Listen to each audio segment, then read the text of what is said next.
Hello दोस्तों, कैसे हैं आप लोग। आशा है बढ़िया होंगे। बढ़िया होंगे क्यों नहीं, एग्जाम जो बढ़िया गया था, है कि नहीं। तो चलिए फटाक से हम लोग स्टार्ट कर देते हैं। ये कॉमन पेपर है, आप चाहे जिस भी ब्रांच से रहे हो, इलेक्ट्रॉनिक्स इंजीनियरिंग ब्रांच है, सिविल इंजीनियरिंग ब्रांच है, इलेक्ट्रिकल इंजीनियरिंग ब्रांच है, या फिर मैकेनिकल इंजीनियरिंग ब्रांच है, या कंप्यूटर साइंस है। जो भी ब्रांच से आप डिप्लोमा कर रहे हैं, छठे सेमेस्टर में है, एसबीटी बोर्ड से हैं, तो फिर ये सब्जेक्ट आपको पढ़ना है। नया सिलेबस है, पहली बार पढ़ रहे हैं। इस सब्जेक्ट को पढ़ते समय एक चीज हमेशा मन में रहेगा कि क्वेश्चन कैसा आएगा। और टीचर के सामने यानी कि हम लोगों के सामने भी एक परेशानी है, क्या कि कहां तक जाएं, क्या क्या पढ़ाएं। वीवीआई बनाएंगे तो कैसे बनाएंगे, पहले का कोई रिकॉर्ड ही नहीं है। इसीलिए हमें थोड़ा एक्स्ट्रा पढ़ना पड़ेगा। हाँ, छोटा सब्जेक्ट है, मजेदार सब्जेक्ट है, बाहरी दुनिया से बहुत ज्यादा नाता रखता है, इसीलिए पढ़ने में मजा आएगा। अब जैसे मान लिया जाए सिविल इंजीनियरिंग यदि आप पढ़ रहे हैं तो आपको दिख जाता है, जैसे घर बनते हुए दिख जाता है, उसी प्रकार से यहां पर बिजनेस पढ़ेंगे तो बिजनेस कैसे बना, कौन बिजनेस कैसे चला, घाटा कब हुआ, बैंकक्रप्ट क्या होता है, यूनिकॉर्न कब बन जाता है, ये सब चीज सीखेंगे। पैसा कोई बैंक कैसे जुटाता है, लोन कैसे लेता है, हम यदि शुरू करना चाहते हैं तो कौन सा बिजनेस शुरू करेंगे। कौन सा बिजनेस शुरू करने से मतलब है बिजनेस टाइप कौन सा करेंगे, प्रोप्राइटरशिप शुरू करें, पार्टनरशिप शुरू करें, एलएलसी शुरू करें, ओपीसी शुरू करें, एचयूएफ शुरू करें। अब आपको टेक्निकल टर्म दिक्कत देगा, धैर्य रखिए, धीरज रखिए, हम लोग आगे सब सीख जाएंगे। ठीक है, अभी हम बोल रहे हैं ना तो हम भी सीखे हैं, ऐसा थोड़ी कि पहले भी हम आप लोग को डिप्लोमा में सब सीखने के लिए मिल जा रहा था। हम लोग तो डिप्लोमा करने के बाद ये सब सीखे हैं। भाग्यशाली हैं आप लोग की बढ़िया चीज सीखने के लिए मिल जा रहा है, और इसके नंबर भी मिलेंगे उतना ही जितना आपके बाकी टेक्निकल पेपर के नंबर जुटेंगे। इसका क्रेडिट भी बिल्कुल उतना ही है। ठीक है, तो पूरे मेहनत से, पूरे ईमानदारी से इसको पढ़ना है। और मुझे ऐसा लगता है कि ये पेपर बोरिंग नहीं है, तो आपको मजा आने वाला है। तो चलिए बिना किसी देरी के शुरू करते हैं। ठीक है, एंटरप्रेन्योरशिप क्या होता है तो इसके डेफिनेशन की पहले चर्चा करेंगे। देखिए, जब आप इस टर्म को समझ जाएंगे, जब आप एंटरप्रेन्योरशिप समझ जाएंगे तो आपका अपना डेफिनेशन एक हो जाएगा।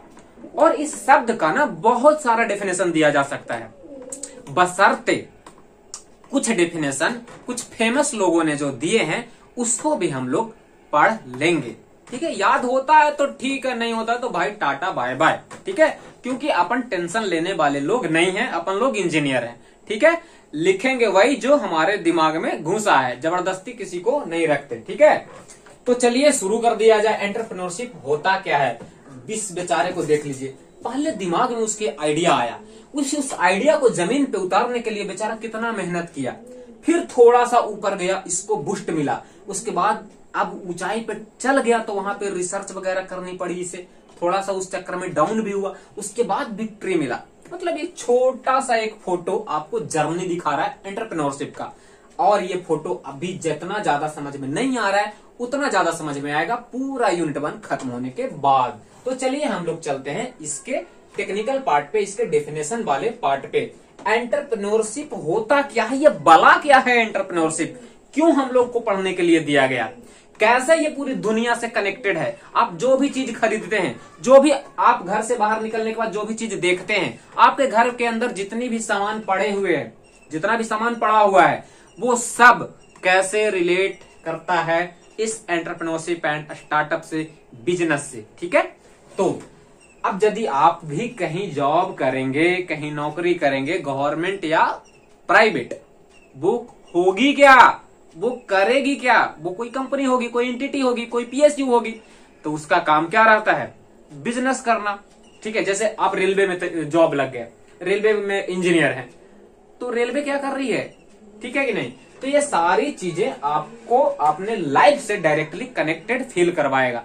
स्पीड कम लग रहा हो तो आप अपने ऐप में स्पीड बढ़ा लीजिएगा। यूट्यूब पे देख रहे हैं तो यूट्यूब पे भी स्पीड बढ़ाने का ऑप्शन होता है। ठीक है, तो चलिए शुरू किया जाए अपना खेल। Entrepreneurship is the ability and desire to develop, लिखने के साथ साथ कुछ अंडरलाइन कर लेना चाहिए ना। एंटरप्रेन्योरशिप क्या है, एक एबिलिटी है, एक क्षमता है, किसी पर्सन में एक क्षमता होती है क्या करने की, बढ़ते हैं आगे। एक डिजायर है डेवलप करने की, क्या डेवलप करने की सर, डेवलप करने की, ऑर्गेनाइज करने की, या एक बिजनेस रन करने की। किसी के अंदर अगर डिजायर है, डिजायर क्या बोलते हैं, एक होती है इच्छा, आपको इच्छा हो रही है कि आप ये चीज करें या ये चीज खाएं या ये चीज पिएं, एक होता है डिजायर।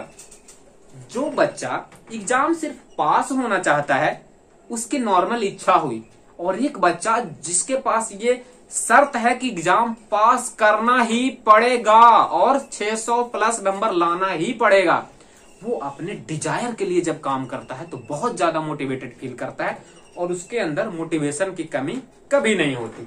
तो यहां भी कह रहा है कि एक एबिलिटी होती है पर्सन के अंदर डेवलप करने की, ऑर्गेनाइज करने की, बिजनेस रन करने की, with all of its uncertainties in order to make a profit. Finally क्या करना है, एक बिजनेस क्यों करना है, प्रॉफिट कमाने के लिए। अब जब बिजनेस शुरू करेंगे तो उसके साथ आएगी अनसर्टेनिटीज। अनसर्टेनिटीज मतलब कुछ बातें ऐसी होती है जो निश्चित ही नहीं होती, आपको पता ही नहीं चलता कि ये भी साला था हमारे माथे पे सवार। जैसे कोई काम आप करते हैं, एग्जाम में गए, आप 2 कलम लेकर के गए, आप कभी सोच सकते हैं कि दोनों का दोनों कलम आपको धोखा दे देगा एग्जाम में? तो इस बात की अनसर्टेनिटी तो हमेशा रहती ही है, और यहाँ तो बिजनेस है, डायरेक्ट पैसा कौड़ी से रिलेटेड बात है, तो यहाँ भी अनसर्टेनिटीज होती है। तो इन सारे को ध्यान में रखते हुए, जानते हुए कि खतरा है, किसी के अंदर दिमाग में एक डिजायर कुलबुलाते रहता है कि भाई सब करना तो है कुछ जबरदस्त बड़ा सा, इस दुनिया को बदलना तो है, इस समस्या को सोल्व करना तो है, आज तक कोई सोल्व नहीं कर रहा, या कोई सोल्व कर तो रहा है बट ठीक से नहीं कर रहा, हम कुछ अलग तरीके से करेंगे, तब फिर उसके अंदर से निकलता है और वो पूरी दुनिया को बदल करके रख देता है अपने आइडिया से, अपने तरीके से। The best example of entrepreneurship is the starting a new business. देखिए, स्टार्ट जब आपके मन में कोई आइडिया आता है ना, तो एंटरप्रेन्योर्स लोग क्या करते हैं, जैसे एंटरप्रेन्योरशिप क्या होता है, एंटरप्रेन्योरशिप एक प्रोसेस है, और उस प्रोसेस को जो कर रहा होता है जो व्यक्ति, उसको कहते हैं एंटरप्रेन्योर, यानी कि वो है क्या, उद्यमी है, हिंदी में बोले तो उद्यमी, ठीक है, वो क्या है, बिजनेसमैन ही है। एंटरप्रेन्योरशिप बड़े होके बिजनेसमैन बनते हैं, उम्र में बड़ा होके नहीं, उनकी जब कंपनी स्थायी हो जाती है तब, ठीक है।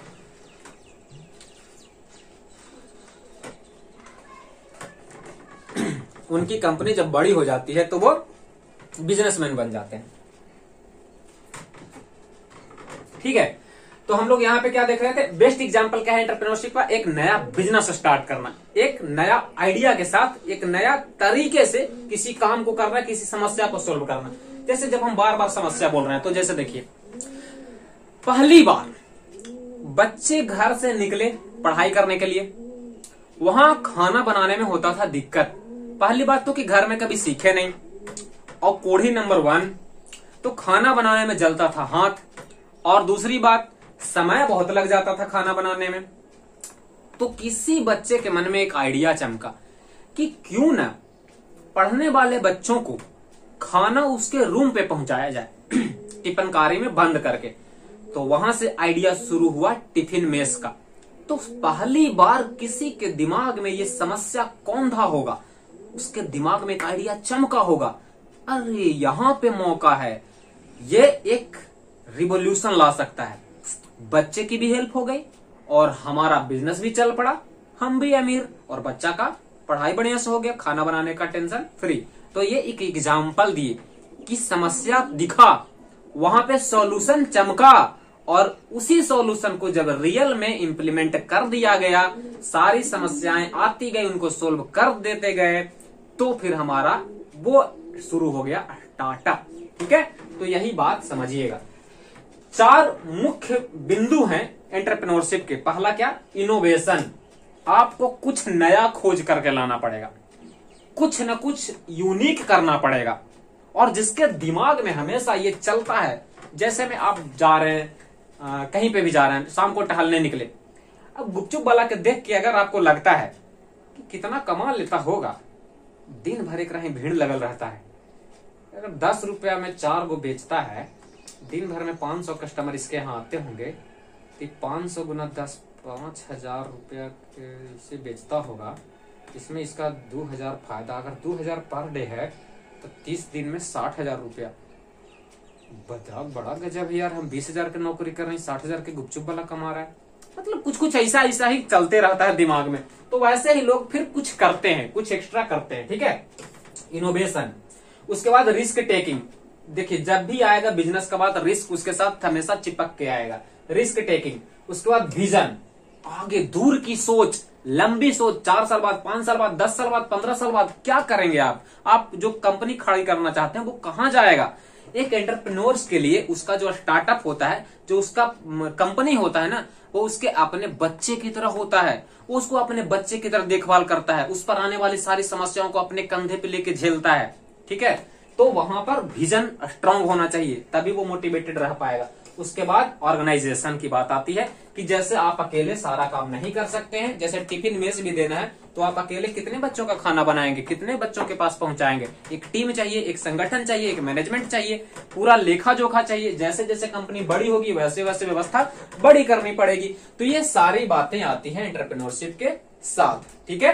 तो यहां तक हम लोग अभी समझ रहे थे कि एंटरप्रेन्योरशिप होता क्या है, एंटरप्रेन्योरशिप होता क्या है। अब आगे देखेंगे, इन महाशय को देख लीजिए, यही वो महाशय हैं, इनका जन्म हुआ था ऑस्ट्रिया में, जर्मन में ऑस्ट्रिया है, ठीक है।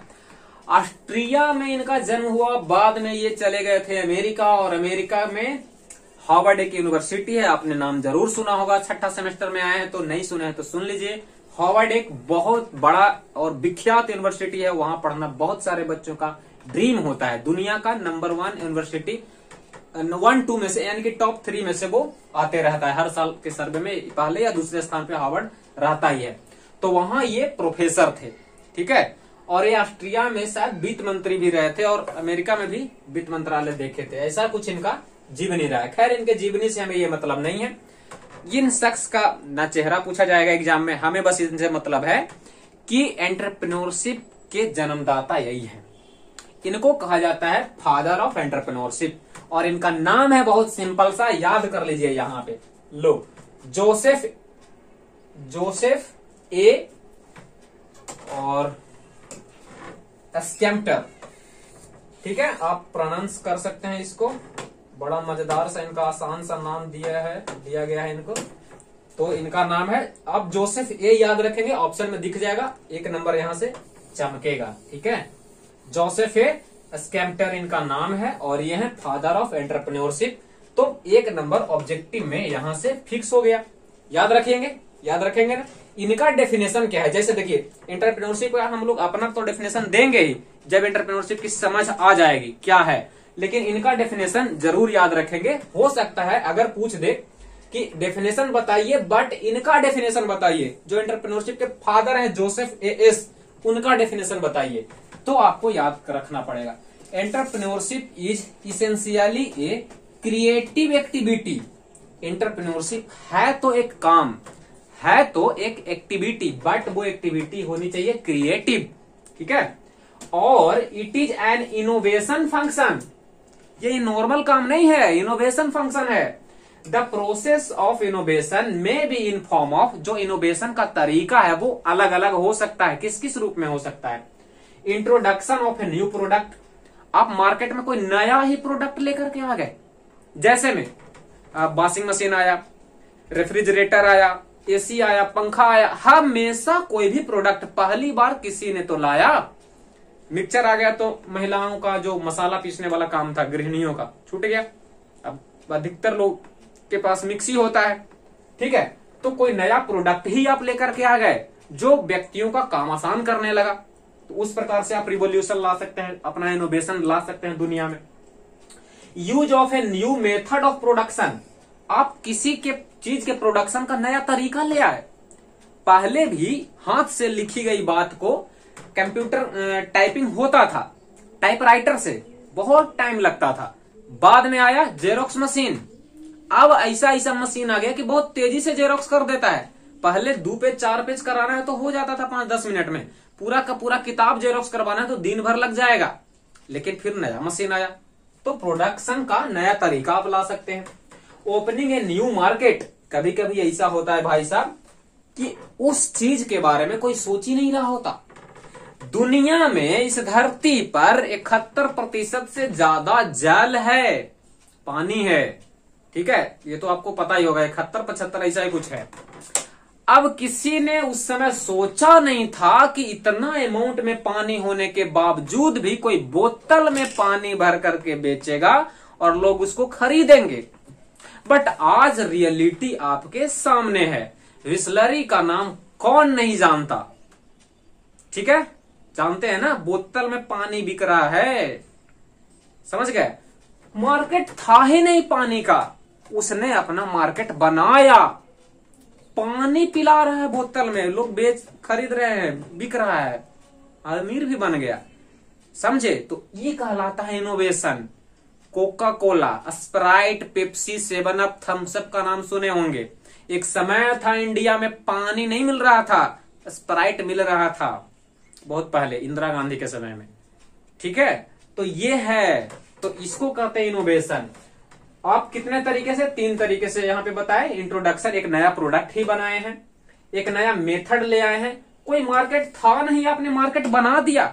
आज से पहले लोगों को होता ही नहीं था, कभी धूप तेज लगा ही नहीं। धूप तेज लगा भी तो गमछा रख लेते थे, अचानक से एक व्यक्ति आया, छाता बना दिया, वाह रे वाह, और बेच करके अमीर भी हो गया। तो ऐसा भी होता है। The conquest of new source of supplying raw material. कभी कभी ऐसा होता है कि आप रॉ मटेरियल के सप्लाई का नया तरीका बना देते हैं। जैसे में पहले क्या होता था, कुछ ऐसा मटेरियल है जो पर्टिकुलर चीज से बनता था।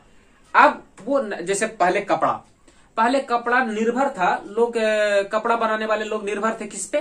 कॉटन से ही। पहले सिर्फ कपास उगाया जाएगा, उससे रेशा बनेगा, उसका धागा बनेगा, उससे कपड़ा बुनाएगा, उसको रंगेंगे, उसको पहनेंगे। अब सब निर्भरता खत्म हो गई है।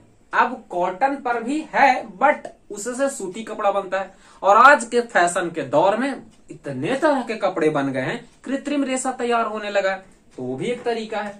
तो इतने तरीके से। और एक और है, a new form of organisation.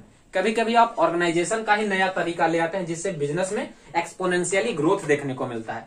तो ये सब तरीका है एंटरप्रेन्योरशिप का, इनके अकॉर्डिंग डेफिनेशन दिया गया है। ठीक है, फादर ऑफ एंटरप्रेन्योरशिप है, भारी भरकम डेफिनेशन दिए हैं। 2-4 बार पढ़ेंगे आप तो आपके दिमाग में घुस जाएगा। ठीक है, नहीं घुसता है तो ज्यादा टेंशन लेने की बात नहीं है।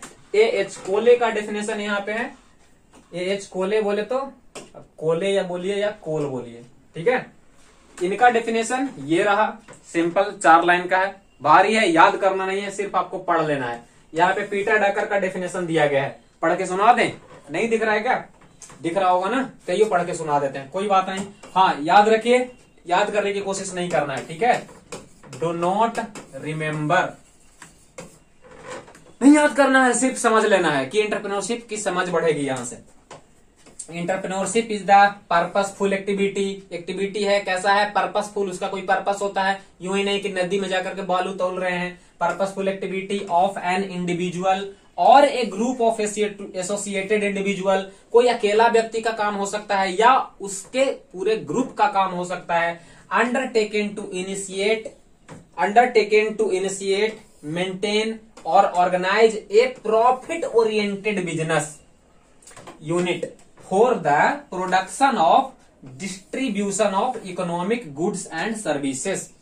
आपका या आपके ग्रुप का एक पर्पसफुल एक्टिविटी एंटरप्रेन्योरशिप कहलाता है, जो बनाया गया है प्रॉफिट कमाने के लिए। और वो प्रॉफिट आप या तो कोई गुड्स बेच करके कमाएंगे या कोई सर्विसेज दे करके कमाएंगे। गुड्स क्या हुआ? जैसे आप कोई सामान खरीदे, बिस्किट भी खरीद करके आए, तो बिस्किट क्या है? सामान है, गुड्स है। कोई यूज करने वाला चीज, कोई पहनने वाला चीज, कोई खाने वाला चीज, जैसे बैठने के लिए कुर्सी खरीद करके लाए, गुड्स है ना। कभी कभी सर्विसेज, जैसे आप रेस्टोरेंट में गए या फिर सैलून में गए, बाल कटवाए, आपका वहां और बाल ले लिया बेचारा, काट दिया, उसके बाद आप ही पैसा दे के आते हैं, तो वो किस चीज का पैसा लिया? कोई सामान तो लेकर के नहीं आए, वो सर्विस आपको दिया। ठीक है, तो गुड्स भी हो सकता है, सर्विस भी हो सकता है। तो ये सब एंटरप्रेन्योरशिप कहलाता है। उसी तरह पीटर डकर ने डेफिनेशन दिया, entrepreneurship is neither A science nor an art. ना ये साइंस है ना आर्ट है, इट इज ए प्रैक्टिस। ये क्या है? प्रैक्टिस है। ऑब्जेक्टिव क्वेश्चन यहां से चमक सकता है। ठीक है, ये ना साइंस है ना आर्ट है, ये क्या है? प्रैक्टिस है। किन के अनुसार? पीटर डकर के अनुसार। It has a knowledge base knowledge in entrepreneurship is a means to an end. Indeed, what constitutes knowledge practice in largely defined by the ends, that is by the practice. समझ में आएगा ही नहीं इनका definition? नहीं समझ में आया तो पहले ही बताए हैं, याद करने की जरूरत नहीं है। ठीक है, यहाँ से सिर्फ ऑब्जेक्टिव क्वेश्चन आपको एक याद रखना है कि ये साइंस और आर्ट नहीं है, ये क्या है, प्रैक्टिस है। एंटरप्रेन्योरशिप किन के अनुसार? पीटर डकर के अनुसार। तो यहाँ पे ऑब्जेक्टिव क्वेश्चन एक बनेगा, बस उतना ध्यान रखना है। हमने यहाँ पर सारे डेफिनेशंस इसलिए लिख दिए हैं क्योंकि हम लोग पहली बार पढ़ रहे हैं ना इस सब्जेक्ट, इससे पहले आज तक कोई बैच पढ़ा नहीं। ठीक है, इसीलिए बर्नार्ड वेलिडोर का ये डेफिनेशन, एच.एन. पाठक का ये डेफिनेशन, एच.एन. पाठक का डेफिनेशन यहाँ पे ये है। तो इनको पढ़ लेना है, समझ लेना है, याद नहीं करना है। ठीक है, हम लोग कितना डेफिनेशन देखे, शायद तीसरा चौथा पांचवा डेफिनेशन देख रहे हैं, तो सारे डेफिनेशन याद नहीं रखने हैं। एक याद रखना है जो फादर ऑफ एंटरप्रेन्योरशिप कहलाते हैं, उनका डेफिनेशन याद रखिए, बाकी सब आसान हो जाएगा। Entrepreneurship is applied to the function of buying labour and material and uncertain price and selling the resultant product at contracted price.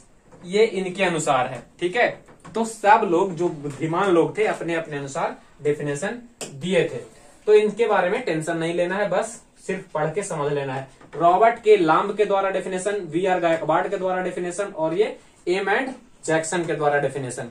तो इन सबको भी सिर्फ पढ़ना है, सिर्फ समझना है, याद करने की कोशिश नहीं करनी है। आप अपने नोट्स कॉपी में भी नहीं लिखिएगा, सिर्फ एक डेफिनेशन उनका लिख लीजिएगा, बाकी कोई डेफिनेशन लिखने की जरूरत नहीं है। हाँ, कोई बात पढ़ लिए, मजा आ गया, लग रहा है कि याद कर लेना चाहिए तो लिख लीजिएगा, नहीं तो ये सब नोट्स कॉपी में भी नहीं लिखना है। सिर्फ ये सजावटी सामान यहाँ पे रखा गया है। यहाँ पे भी डेफिनेशन, यहाँ पे भी डेफिनेशन, ये इतने सारे डेफिनेशन है एंटरप्रेन्योरशिप के। ठीक है, तो इन सबको रटने नहीं लग जाना है कि सर 8 को 10 को डेफिनेशन लिखवाए हैं, सब याद करना है। नहीं नहीं, कुछ नहीं आएगा एग्जाम में। ठीक है, बस एक डेफिनेशन याद करना है। ठीक है, तो अभी तक बात हो रही थी डेफिनेशन की, अब असली चीज सामने आएगा और वो असली चीज है ये।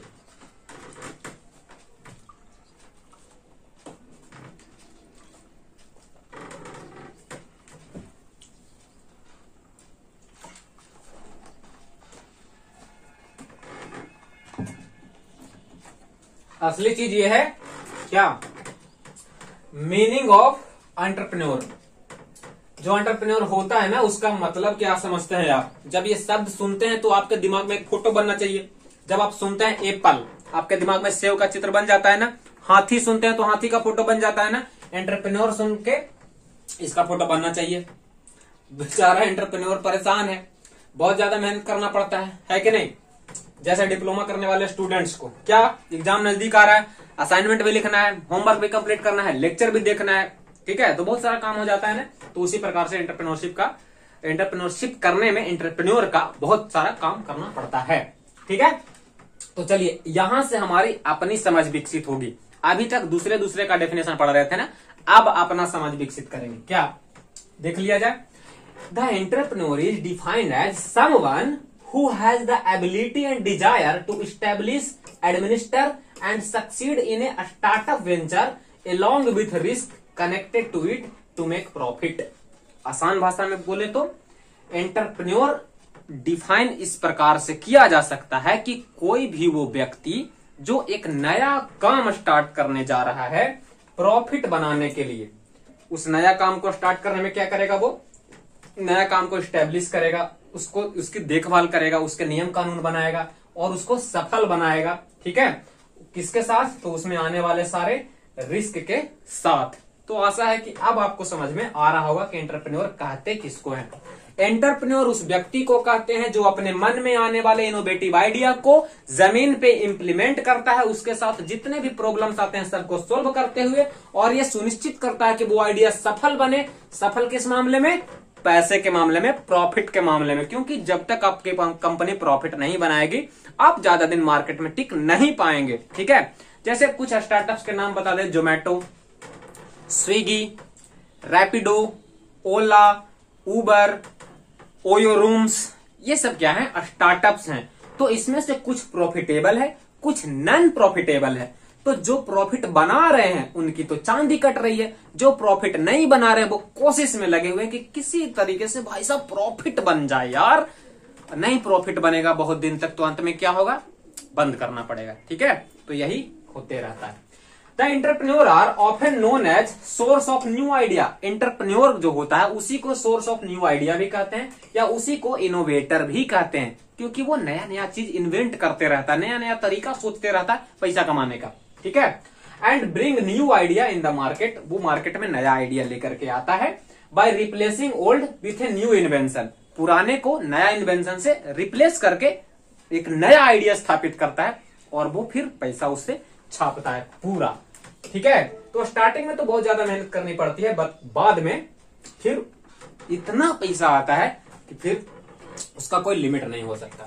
तो देखिए यहाँ पे यदि कंफ्यूजन आ रहा हो कि सर ऐसा तो नहीं लग रहा है कि बिजनेस से जैसा कुछ बात हो रहा है, कर काम ही रहा है, प्रॉफिट कमा भी रहा है, ठीक है, तो फिर बिजनेसमैन से अंतर कैसे हुआ, अलग कैसे हुआ? तो इसीलिए इस कंफ्यूजन को दूर करने के लिए यहाँ पे टॉपिक लिखा हुआ है एंटरप्रेन्योर, बिजनेसमैन वर्सेस एंटरप्रेन्योर। ठीक है, तो देख लेते हैं बारी बारी से, छोटी छोटी चीजें होती है वो क्लियर अगर हो जाएगी तो आप दोनों में डिफरेंशिएट कर पाएंगे। A businessman is an individual who operate और start a business with same old business idea. Important line ये है, सेम ओल्ड बिजनेस आइडिया।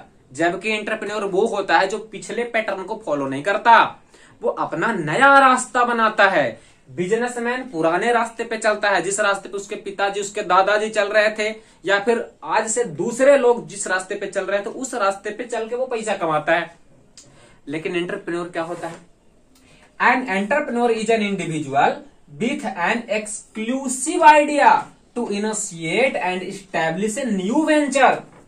एक नया स्थापित करता है, नया चीज लाता है मार्केट में। ठीक है, तो बिजनेसमैन और एंटरप्रेन्योर में पहला अंतर ये हो गया। बिजनेसमैन मार्केट का प्लेयर होता है, बिजनेसमैन मार्केट का खिलाड़ी होता है, जबकि एंटरप्रेन्योर मार्केट का लीडर होता है। कहीं कहीं तो ऐसा देखने को मिलता है मार्केट था ही नहीं, मार्केट खुद बनाया और मार्केट को लीड कर रहा है।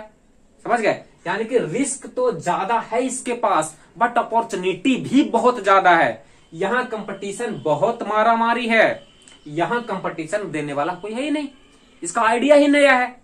आज से पहले बोतल में पानी भर के कोई बेच ही नहीं रहा था, हमने बेचना शुरू किया, बन गया अमीर। जब तक दूसरे कॉपी करते तब तक मेरा पेटेंट हो चुका था। ठीक है, make his place in the market, इनका जगह होता है मार्केट में, इनका ही मार्केट होता है। ठीक है, इनका खुद का मार्केट होता है, ये अपना मार्केट बनाते हैं। आज से पहले कब कुछ सामान बिक ही नहीं रहा था, उसके बारे में कोई सोच ही नहीं रहा था। पहले सब लोग फल खरीद के खाते थे, एक बंदा आया फल का जूस बेचने लगा, एक बंदा आया फल का सलाद बेच रहा है, पपीता काट के बेच रहा है, एक बंदा आया वो बोलता है नहीं नहीं एक ही में 8 को 10 को फल काट के बेचेंगे। लो, मतलब आइडिया की कमी नहीं है। ठीक है, जब हम यूनिट 1 में और डीप में जाएंगे या यूनिट 2 या 3 में शायद जब आइडिया के बारे में सोचेंगे तो आपको भी टास्क मिलेगा आइडिया सोचने का, और 1-2 आइडिया नहीं, कम से कम 100-150 आइडिया आपको लिख के देना पड़ेगा। ठीक है, कि आप क्या करना चाहते हैं, क्या दुनिया में नया चीज देखना चाहते हैं। अगर आपके पास असीमित अनलिमिटेड पैसा हम दे दें तो आप क्या करेंगे, ऐसा लिखना पड़ेगा। ठीक है, मिल के सोचेंगे। ये इसके पास लेस रिस्क होता है, रिस्क कम होता है बिजनेसमैन के पास, क्योंकि पहले का अनुभव काम देता है। पहले जो लोग वही काम कर चुके हैं यही काम ये कर रहा है। इसके पास हाई रिस्क होता है, आज से पहले कभी हुआ ही नहीं काम, तो जितना भी रिस्क है ये उठाता है। एक्सट्रीमली हाई कंपटीशन, यहाँ पे मारा मारी बहुत होता है, सब लोग वही काम कर रहे हैं। कपड़ा बेचने का दुकान देखिए एक मार्केट में जाकर के, तो लाइन से हजारों कपड़ा की दुकान है, कंपटीशन ज्यादा है। यहाँ पे कंपटीशन कम है। ठीक है, ये फोकस करता है प्रॉफिट पे, जबकि एंटरप्रेन्योर फोकस करता है एम्प्लॉय पे, कस्टमर पे और पब्लिक पे। ये प्रॉफिट पे भी करता है बट उससे ज्यादा अपनी रेपुटेशन पे, अपने एम्प्लॉय पे, अपने कस्टमर पे और पब्लिक पे फोकस करता है। तो ये बेसिक डिफरेंसेस अगर एग्जाम में लिखने के लिए आ जाते हैं तो बहुत इंपॉर्टेंट है, इसको याद कर लीजिएगा। देखिए, आप अगर ध्यान दे रहे होंगे तो लेक्चर में हम आपको पहले ही बताते जा रहे हैं कौन इंपॉर्टेंट है कौन इंपॉर्टेंट नहीं है।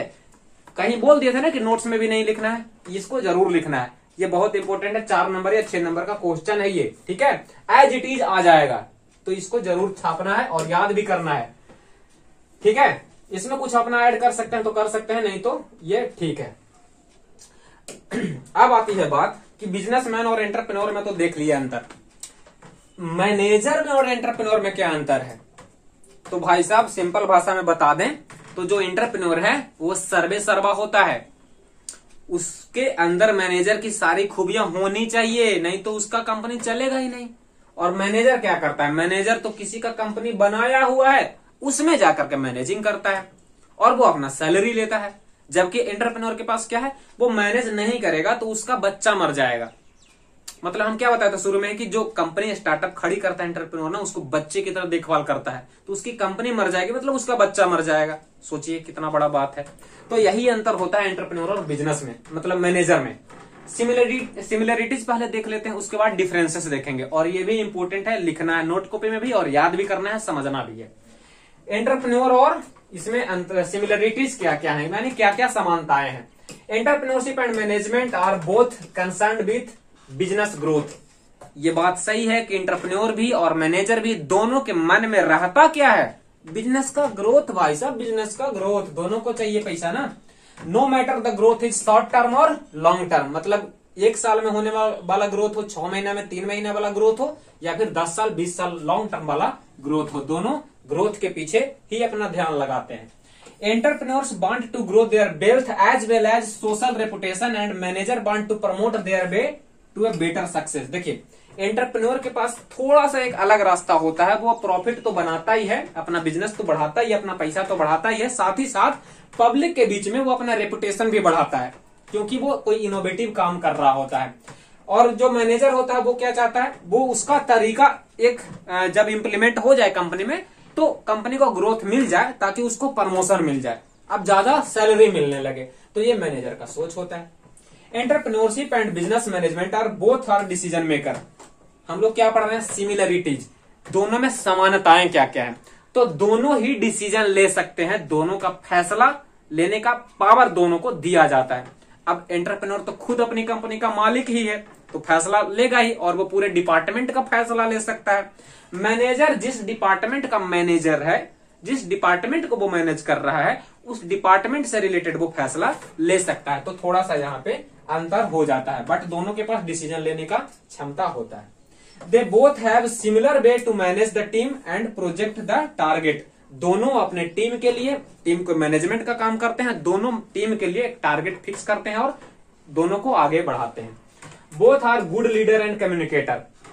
दोनों में खूबी होनी चाहिए कम्युनिकेशन वाली। सेकंड सेमेस्टर में आप लोग या फर्स्ट सेमेस्टर में पढ़े होंगे एक सब्जेक्ट जिसका नाम था कम्युनिकेशन स्किल।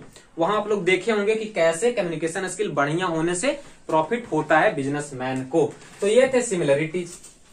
अब हम देख लेते हैं डिफरेंसेस क्या क्या होते हैं। क्या देखना है, डिफरेंसेस। एंटरप्रेन्योर और मैनेजर में डिफरेंसेस क्या क्या है। तो देखिए एंटरप्रेन्योर क्या होता है, entrepreneur is visionary and bears all financial risk. इसके पास विजन होता है और ये फाइनेंशियल रिस्क, पैसा को डूबने का बहुत डर रहता है जी। 10 लाख 20 लाख रुपए शुरू में लगाया, सब डूब सकता है, रिस्क लेता है। लेकिन मैनेजर तो किसी के यहाँ नौकरी कर रहा है, उसका क्या tension. Manager work for salary and does not have to bear any risk. इसका तो महीना पूरा होगा, सैलरी मिल जाएगा, इसको कोई खतरा नहीं है। Focus on starting and expanding the business idea. ये अपने बिजनेस आइडिया पे फोकस करता है, उसको बढ़ाने का काम करता है।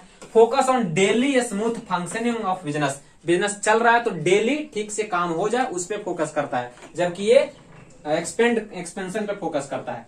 की motivation for entrepreneurs is achievement. जब कुछ अचीवमेंट ये कर पाता है तो यही इसका मोटिवेशन होता है, जबकि manager motivation comes from the power that comes with their position. ये अपने पावर से मोटिवेट होता है, जबकि ये इसके पास तो पावर ऑलरेडी है, कंपनी का मालिक खुद होता है, तो इसके पास मोटिवेशन होता है अचीवमेंट का।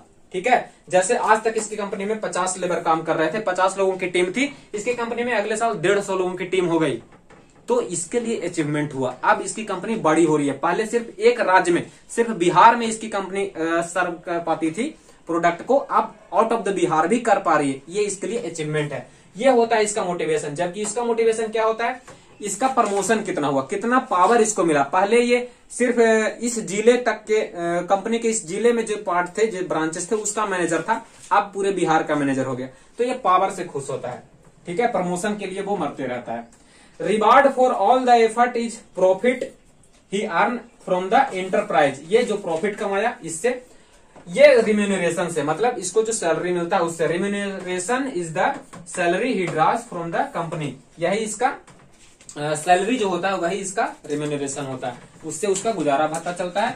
और जबकि ये प्रॉफिट पे काम करता है, जितना बिजनेस का प्रॉफिट होगा उतना इसको फायदा होगा। Entrepreneur can be informal and casual. Entrepreneur जो होते हैं ना, वो डिसीजन कोई जरूरी नहीं कि सेट पैटर्न के थ्रू लेंगे। उनका डिसीजन कभी कभी चौंकाने वाला होता है, बड़ा अजीब सा भी हो सकता है। ठीक है, तो ये थोड़ा इनोवेटिव सोचते हैं, इसलिए क्रिएटिव इनोवेशन इनका होते रहता है। इनफॉर्मल भी हो सकता है।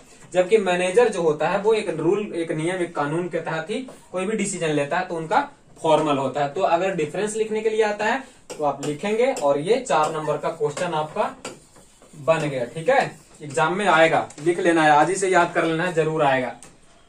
चलिए, तो ये सब बेसिक डेफिनेशन हम लोग अभी तक देख रहे हैं। अब अगले लेक्चर में हम लोग देखेंगे स्टार्टअप। इस लेक्चर को यहीं पे एंड करते हैं, थोड़ा छोटा रखते हैं। ठीक है, तो एंटरप्रेन्योरशिप के बारे में थोड़ा थोड़ा आइडिया लग गया होगा कि एंटरप्रेन्योर और एंटरप्रेन्योरशिप किसको कहते हैं, ये बिजनेसमैन से अलग कैसे है और मैनेजर से एंटरप्रेन्योर अलग कैसे होता है। अब जो एंटरप्रेन्योरशिप में एंटरप्रेन्योर लोग स्टार्ट करते हैं, स्टार्टअप क्या होता है, और उसमें फिर आगे आने वाली सारी बातों को हम लोग जानेंगे। चलिए, तो मिलते हैं नेक्स्ट क्लास में, तब तक के लिए जय हिंद।